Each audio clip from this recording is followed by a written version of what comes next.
Welcome on board the Rich Planet Starship, broadcasting from somewhere high above the Earth. I'm Richard D. Hall. This week's guest is an ex-principal intelligence analyst from South Yorkshire Police. In 2010, having learned about the possible involvement by authorities in both 9/11 and 7/7 terrorist attacks, whilst compiling the annual strategic threat assessment for South Yorkshire Police, he alerted senior management to a major problem on the strategic threat from terrorism. That being the threat of an internal tyranny, which far exceeded the threat from any other source, such as Islamic terrorism or the Irish Dissident Republic. These views eventually led to his dismissal. He is Tony Farrell, and he joins me today to talk about his emerging story. Welcome, Tony. Thank you, Richard. And thank you for coming on board. Now, Tony, to get the ball rolling, if you can just give me some brief information on your qualifications first. What did you study? Because you're a graduate, yeah? Yes, that's right. Going back in 1984, I graduated at Sheffield, Hallam University, Sheffield Polytechnic in those days with a BSc in Applied Statistics. Mm-hmm. That was in 1984.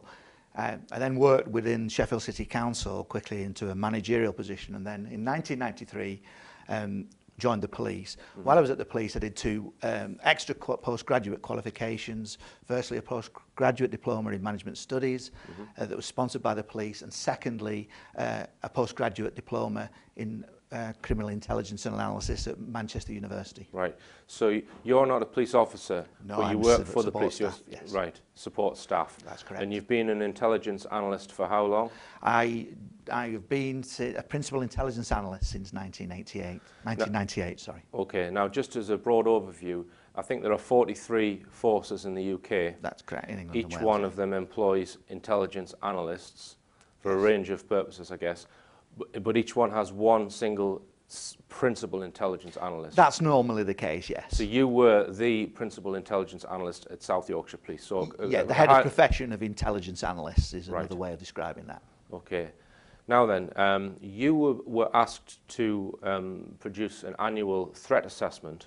That's correct. This was due to be handed in, I believe, last year in July. That's correct. But you started to learn about various, we'll call them theories, which you thought should be worded into your threat assessment. You assessed, you learned about certain things to do with 9/11 and 7/7, and you believed that they represented some kind of threat. So can you explain that for us? What led you to information about these terrorist attacks? Right. Well, there are two components. There was my work for the police and my homework were different, and both came into horrible conflict. So I was asked to do a strategic threat assessment matrix, a simplified model of a strategic threat assessment. And I'd always assumed that the terrorist threat was as government narrative would have us believe. So I believed the story of 9/11. As I think most people did on the day it happened. That's right, yeah. And I'd never had any reason to doubt that. And likewise with 7/7. And that was very much the case in the lead up to when the assignment was due, which was on the 8th of July. 2010. That's correct, yes. So I was preparing all my one of my major assignments, happily not anticipating any problem. However, I have interests in my home study in geopolitical events and the history of the church. And in looking at that, I came across information on the New World Order. I didn't like the looks of, and researched more into that just as an interest, outside interest. But it was at that point, shortly before the assignment was due, that I came across, without looking really for it, information on 9/11, which was so utterly compelling Yes. Or damning about the actual official narrative. And using my analytical skills, it wasn't difficult to balance one against the other. And I came to the belief and conclusion that 9/11 was a massive inside job false flag attack. And that clearly posed me a problem with completing one component part of the strategic threat assessment, which was the terrorism aspect. But a minister I spoke to just prior to the deadline suggested I look into 7/7. It was speculative. I didn't, in my wildest dreams, believe that could be the case. So this Sadly, is the 7/7 London bombings of 2005. 2005. 56 people died. Yes. So you looked to see whether there was information. I put the alternative hypothesis to the test and researched in my own time, in my home study, everything and anything I could find. And it wasn't long before I came to the conclusion that, sadly, 7/7, in my opinion, was a monstrous lie, perpetrated by our own intelligence services with clear government complicity at the time. Okay. Now, so you then saw that as the major threat and wanted to include this in your threat assessment. Well, clearly, if all the expectation was that I would follow the norm and actually articulate a threat that was from Islamic terrorists and Al-Qaeda, not drawing from any particular internal source other than government document narrative on that issue. This was a strategic threat, so it would be something that would support the government policy at the time, the contest, the prevent strategy that police forces were enforcing. But that was horribly contradictory to my genuinely held beliefs that wasn't necessarily the case. In fact, the case was the exact opposite of the worst possible kind, internal tyranny. So you were due to present your report on the 8th of July last year. That's correct, yes. But because of these reservations, you thought that you'd flag them up with a detective chief inspector? Is that Detective superintendent. Sorry, detective superintendent. A director of intelligence, yes. Right. So who did you report to directly, Tony, first? I reported, my relationship was most closely with the director of intelligence, and I had a line management responsibility to do a detective chief inspector for day-to-day reporting. Right. But for the strategic work, it was always for the director of intelligence. And where would the director of intelligence be based at? He would be based in headquarters of South Yorkshire Police in the specialist crime services. Right. So you thought, look, I want to mention the threat of internal tyranny in my report because you believed that this was the bigger threat. Well, the first thing I needed to do, I felt obliged to do, is given my beliefs, formulated by my own home study, that ran horribly contradictory to the government narrative. The first thing I felt compelled to do was to alert management to that predicament that I was in.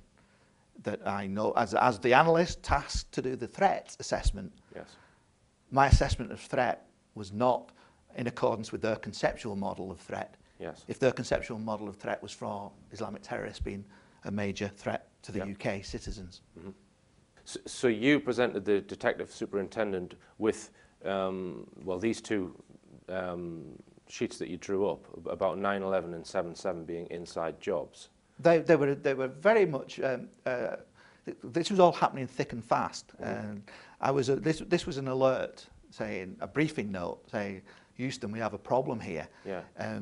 You know, there's so much information, if you know how to look for it, that's out there that offers compelling evidence, in my opinion, that the government have told massive lies on 9/11 and 7/7, the respective governments, and that in itself is a threat.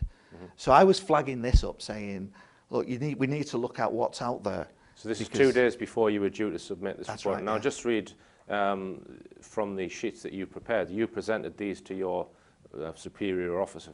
Rapidly growing body of Americans who no longer believe the Pentagon version of 9/11. The internet will ensure that the alternative version of events, and the one I believe, the inside job, gets promoted far and wide. there is huge potential for a total breakdown in trust between government and the masses. And then you cite a Charlie Sheen video, Jesse Ventura episode, 9/11 was the key witness murdered. You've also mentioned 9/11 NYPD, the first responder speaks out. And also you mentioned loose change, that's the 9/11. So you were kind of coming at it from the point of view of, hey, look, the people are seeing the truth and there are going to be a backlash against the government because of this, and you saw that as a potential threat to the police might have to look Clearly at. that was relevant. Okay. I anticipated that there was a shift. It seemed clear that there was a growth of doubters in America, and that would actually at some stage come a tipping point. Right. And that if that, with the internet, the power of the internet, such things can grow exponentially. Yes. And therefore that in itself would be a threat to community cohesion. Yes. So I was simply at this stage alerting, without necessarily taking a side, but alerting my management to a potential problem that I didn't think they would alert to. Right, okay. Now, on 7/7, you said that there exists some very well documented research available on the internet to suggest that the 7/7 bombings were also an inside job, deliberately engineered to justify Prime Minister Tony Blair's decision to stand shoulder to shoulder with George Bush in the case for going to war in Iraq. There is a highly professional and determined movement from USA led by Alex Jones. That seems determined to get the truth out at all costs. The alternative version of events presented appear extremely plausible, especially if it is assumed that 9/11 was an inside job. Jones's message is likely to rapidly gain in strength through the use of YouTube and internet, especially if the US government's version of 9/11 becomes widely discredited, as I think it will be in the fullness of time. There will be a total outrage with the masses and a breakdown of trust between government and the population of the UK. So you saw the threat as becoming a conflict between people who were trying to find the truth about these events that they've been lied to, their false flag attacks. Okay, so what happened when you presented these to your officer? Well, it certainly didn't go down very well. I took a couple of peer officers in the room and for the first time alerted management to this.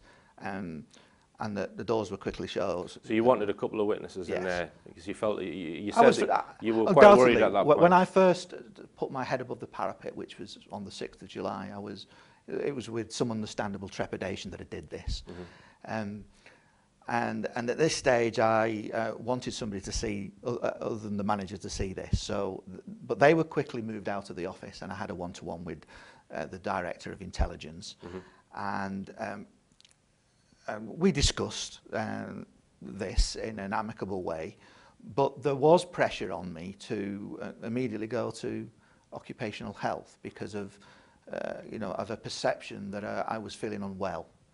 Right, so this one officer tried to make out that there was something wrong with your mental state. So is that what he was trying to say? Possibly. I don't know exactly why they were. I can only speculate as to why they wanted me to go to occupational health. They would clearly say it was for my welfare. They would clearly say they were worried about me. In actual fact, I'd never felt better or stronger, and I was fine at work. There was no sickness issues or anything like that. Clearly, I was doing something that was required me to, in a way, stick my head above the parapet. And doing it for the first time, there was some understandable trepidation, which they would have seen. But this was such a big issue. So you then refused to go to the occupational, or did you go? I declined. I made it clear that I didn't think there was anything wrong with me. I didn't feel unwell. I felt perfectly fine. And I had just brought them to attention something exceptionally serious that I needed to alert them on. Now, they then told you to take a couple of days off. No, not exactly. What happened was that the assignment was due on the 8th of July. Yes. And they wanted to make sure that I could deliver on the assignment to a board meeting that was taking place on the 8th of July. So their first primary concern seemed to be to make sure everything stayed on track for that. Yes. So the assignment that I was tasked to do, the Strategic Threat Assessment Matrix, they still wanted out, but they wanted it out in such a way that the alert that I'd given them had to be ignored. It couldn't be considered. Right. Okay. And that the terrorist threat still had to be consistent with the government narrative, i.e. the terrorist threat had to remain Islamic terrorism. Yeah.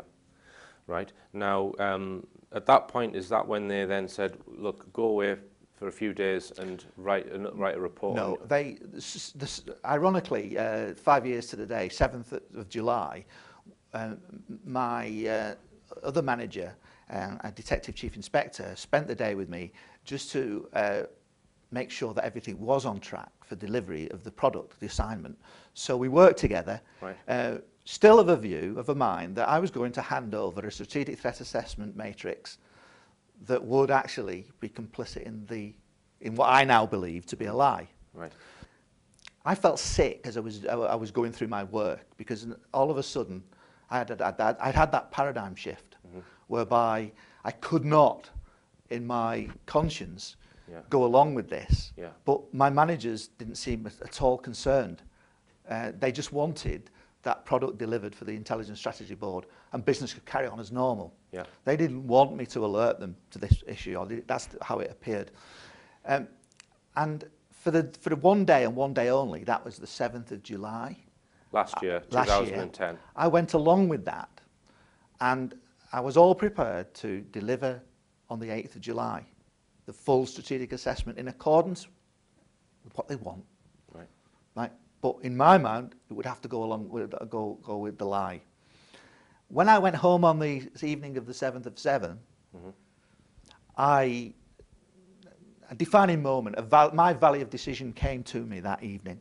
Right. And I knew, conscience-wise, with the faith I have, I could not, in all honesty, go in and hand over my assignment, because to my mind, that would have made me complicit in the monstrous tyranny that had occurred in 9/11 and 7/7, because I would have been supporting the lie knowingly, given what I was now convinced was a monstrous lie, and conscience would not allow me to do that.